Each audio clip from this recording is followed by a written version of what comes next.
Voilà, bonjour à tous, donc je me présente, Julien Bonny, et voici mon collègue Grégory Vautier. Donc on est étudiant à la HEP Vaud et on va vous présenter un petit peu ce qu'on a fait pour notre travail de mémoire professionnelle, donc qui clôture les études à la HEP Vaud. Donc on est parti d'un constat en fait, qui était que de plus en plus on est amené à utiliser les nouvelles technologies dans les salles de classe, donc ordinateurs, tablettes, etc. Et ce depuis l'école primaire. Alors ça ne s'affiche pas.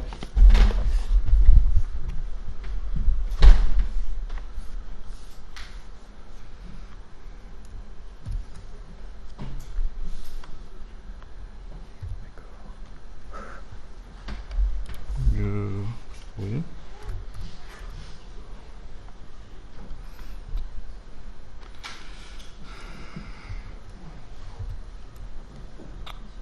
C'est bizarre.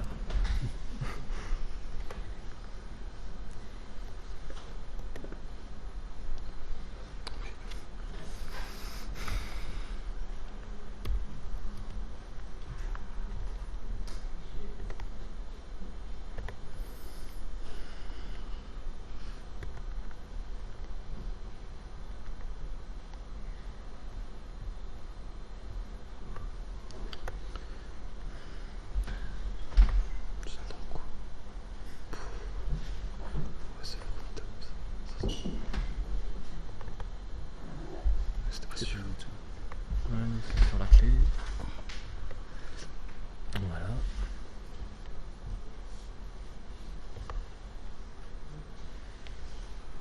Ah, voilà, parfait. Donc, j'en étais au contexte un petit peu, donc j'ai dit de plus en plus d'utilisation de nouvelles technologies. En même temps, on a une nouvelle génération d'enseignants qui arrive dans les établissements. Ces nouveaux enseignants, en fait, ils ont plus ou moins grandi avec la culture du jeu vidéo, et puis du coup, il y a une envie un peu d'introduire le jeu vidéo dans les classes. Alors les objectifs sont multiples pour l'introduction du jeu vidéo. C'est d'abord d'intéresser les élèves, parce que dans certains contextes, c'est très compliqué. De susciter aussi et d'entretenir une certaine motivation. Et puis, même si cet aspect apparaît parfois au second plan, c'est de favoriser les apprentissages, que ce soit au point de vue des connaissances ou des compétences. Donc cette espèce d'introduction en fait, des jeux vidéo dans la classe, ça date depuis, ça dure depuis quelques années, ça a commencé il y a quelques années. Il y a de nombreux articles ou des vidéos donc, qui montrent comment chaque enseignant intègre tel ou tel jeu dans son enseignement. Mais au final, il y a assez peu d'études qui ont été menées sur les apprentissages, qui sont réalisés grâce aux jeux vidéo, et plus particulièrement dans la discipline qui nous intéresse, Grégory et moi, c'est-à-dire l'histoire. Généralement, on a des articles qui sont tournés vers la motivation des élèves, vers l'intéressement qu'ils ont montré, et puis très très souvent, en fonction d'un certain nombre de contraintes, en fait, les élèves ne sont pas positionnés en position de joueurs, mais plutôt en position de spectateurs. Et ils se contentent d'assister à la projection d'une séquence de jeu enregistrée par l'enseignant ou alors simplement le trailer du jeu. Et donc en fait, ce qu'ils font les élèves, c'est qu'ils regardent cette séquence, puis ensuite ils l'analysent, mais comme un média classique. Ça pourrait être aussi bien un film ou un documentaire. Donc ce que nous on voulait tester et voir, c'était les effets du jeu vidéo sur les apprentissages, mais pour des élèves vraiment joueurs. Donc voilà, les contraintes. Bon, j'ai sauté une dia, c'est pas grave. Voici non, c'était bon. Voilà. Donc pour mener cette étude, il nous fallait un outil, un jeu qui tienne compte d'un certain nombre de contraintes. Donc c'était d'abord en tant qu'étudiant de la HEP Vaud, on est tenu d'impliquer dans nos études seulement les étudiants qu'on a en stage. Donc ça fait 2 classes pour le cas ici, dont des classes de 10e VG, donc ce sont des élèves entre 13 et 14 ans qui se destinent en majorité à un apprentissage. Et puis on est aussi tenu d'étudier des périodes bien précises. Là, c'est des événements historiques entre la fin de la Renaissance et puis la fin de l'ère industrielle. Les élèves sont jeunes, 13 ou 14 ans, donc bien sûr, ça amène un certain nombre de limitations, pas de violence. Par exemple, on avait pensé à la série des Assassin's Creed pour l'utiliser en classe, mais là c'est extrêmement violent, donc c'est pas possible.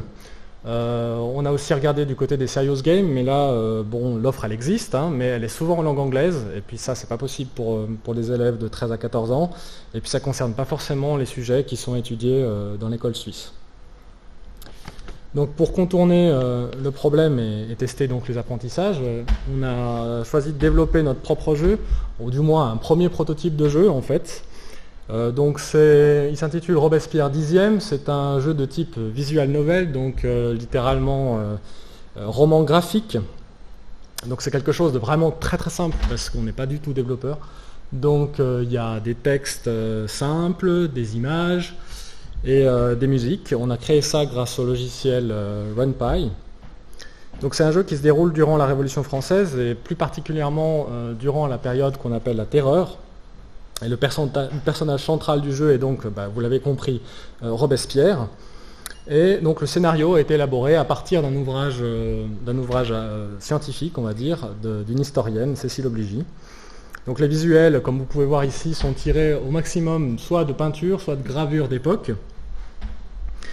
On a aussi donc des personnages qui sont représentés par leur peinture la plus ressemblante possible, et puis on a mis aussi une bande son histoire de favoriser l'immersion des élèves.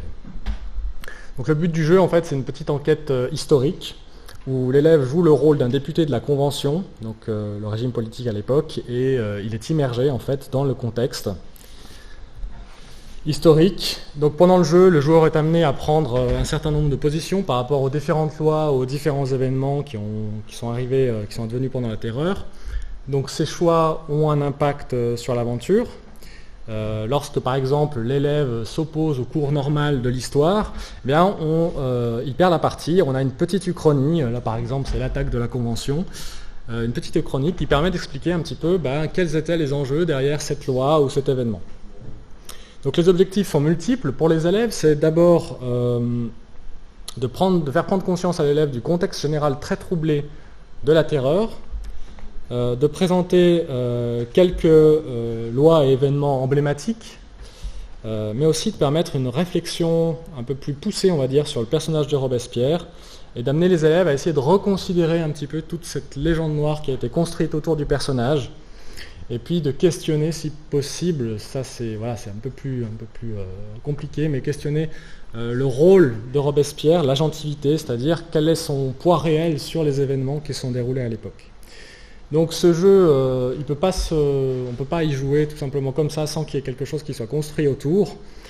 Ça n'apporterait pas grand-chose, donc il faut construire un scénario pédagogique spécifique. Donc je vais laisser la parole à mon collègue Grégory qui va vous exposer tout ça. Merci Julien. Donc, on a créé une séquence d'enseignement sur 3 périodes de 45 minutes pour intégrer ce jeu dans une classe que nous avions de 10 VG. La première période de 45 minutes était passée à jouer. Les élèves découvraient le jeu, pouvaient avancer dans le jeu à leur rythme. Ils avaient chacun leur propre ordinateur et donc leur propre jeu et pouvaient s'aventurer dans l'expérience que nous voulions mettre en place. En parallèle, pendant cette période-là, ils devaient remplir ce tableau-là, en fin de compte, qui votait les lois pour ou contre et quels étaient les arguments qui étaient définis par les différents personnages principaux. C'était principalement pour garder une trace de l'expérience, pour qu'ils aient quelque chose, un retour, mais aussi cela permettait de montrer aux élèves les informations importantes qu'il fallait trouver et voir dans le jeu. Et on verra que ça a un impact très important après quant aux résultats que nous avons obtenus. La deuxième période de 45 minutes était une mise en commun. Les élèves étaient réunis par groupe de 4 et chacun partageait les informations qu'il avait obtenues lors de la première période. Enfin, la troisième période de correction et avec un petit concours, nous avons distribué ce même tableau rempli, mais avec 5 erreurs dedans et par groupe de 4, les élèves devaient retrouver ces 5 erreurs le plus rapidement possible et ils gagnaient un petit paquet de chocobons. En fin de compte, à la fin, et ça a augmenté leur motivation, ça je peux vous l'assurer. Plus que le jeu vidéo peut-être. Donc, pour évaluer en fin de compte les apprentissages, c'est notre travail, on est enseignant, on veut savoir si ça a vraiment un impact et si ça a vraiment un intérêt d'intégrer le jeu vidéo dans une salle de classe. Donc nous avons fait 3 tâches évaluatives. La première tâche évaluative, c'était une tâche complexe, de cet ordre-là qui a été réalisé directement en sortie de séquence d'enseignement. Et l'élève recevait deux opinions, une opinion favorable à Robespierre et une opinion qui lui était défavorable, et il devait, grâce au tableau qu'ils avaient rempli, tenter de proposer un argument qui justifiait en fin de compte ces deux opinions. Et par la suite de la tâche, ils devaient donner leur propre avis et le justifier en fonction de ce qu'ils avaient vu dans le jeu. Une semaine plus tard, nous avons réalisé un petit questionnaire. 4 questions, juste pour tester en fin de compte les connaissances factuelles qu'ils avaient pu retenir du jeu. Est-ce qu'ils retenaient des informations, qui participait, qui étaient les personnages qu'ils découvraient, qu'est-ce qui avait été voté, etc. et qu'est-ce que c'était les lois. Des questions comme ça. Enfin, 2 semaines plus tard, lors d'un autre test un peu plus grand, nous avons fait une question bonus où les élèves étaient amenés à résumer en fin de compte ce qu'ils se souvenaient de la terreur. Donc juste avant de commenter les résultats, puisqu'on avait une classe test qui a fait la séquence du jeu vidéo et une classe témoin qui, elle, a eu un cours classique où on a donné le cours de manière basique, où c'est nous qui avions le discours. J'aimerais te dire une chose, c'est que les deux classes, on avait une classe de 16 élèves, l'autre classe de 17 élèves, donc c'est un échantillon très faible. Ce qu'on va dire comme conclusion et les résultats sont à prendre avec des pincettes, ça mérite de plus ample développement lors d'une recherche ultérieure. Voilà ce qu'on voit dans les résultats des différentes tâches évaluatives. Ouais. Donc, on voit dans cette tâche-là qu'en fin de compte, la classe témoin, qui est en rouge, a eu plus de facilité sur tout ce qui concernait les connaissances factuelles, rendre des informations qu'ils avaient pu apprendre par cœur. Par contre, ce qui est intéressant pour nous, c'est que la classe test a réussi le critère de complétude, c'est-à-dire qu'ils ont mieux réussi la possibilité de s'exprimer, de donner leur opinion et de le justifier, là où créer quelque chose avait été plus compliqué pour les élèves de la classe témoin. En ce qui concerne les résultats du questionnaire, on voit que la classe test n'a pas pu répondre. Il ne se souvenait plus des informations qui avaient été diffusées qui avaient été transmises lors du jeu vidéo, tandis que les élèves de la classe témoin, eux, ont eu plus de facilité. On peut expliquer cela par un élément crucial, c'est qu'il n'y a pas eu de guidage de l'enseignant. Les élèves sont mis face au jeu vidéo et ils reçoivent des informations qui sont noyées à travers la musique, les images, les textes, et ils n'arrivent pas forcément à percevoir ce qui est important de retenir. Là où les élèves de la classe témoin ont eu l'enseignant qui a pu mettre l'accent sur les éléments importants à retenir. Enfin, pour la question bonus, je ne l'aborde pas parce qu'il y a eu que très peu de monde qui ont répondu à cette question-là et de manière générale négativement. Je conclurai avec 3 points. Le premier, c'est qu'on n'a pas vu d'effet positif du jeu vidéo sur l'apprentissage de nos élèves, sur les connaissances factuelles des éléments. Il n'y a pas eu de point positif, mais il n'y a pas eu de point négatif. La différence des notes entre notre classe témoin et notre classe test est dans l'écart type que nous avions déjà lors des tests précédents, lorsque les deux classes suivaient un même enseignement magistral où c'était l'enseignant qui faisait le cours. Donc pas de point positif, mais pas de point négatif non plus au jeu vidéo. On voit un point très positif par contre du jeu vidéo parce qu'on travaille une compétence et non plus des connaissances. Donc on a réussi à faire que les élèves se distancent du discours magistral de l'enseignant pour créer le leur. Et ça, c'était un point fondamental. Enfin, quelque chose qu'on n'a pas abordé aujourd'hui, c'est la motivation.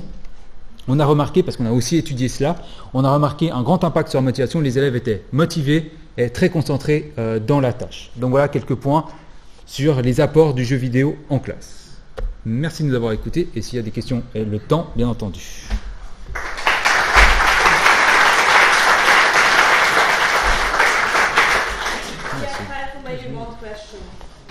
Une question?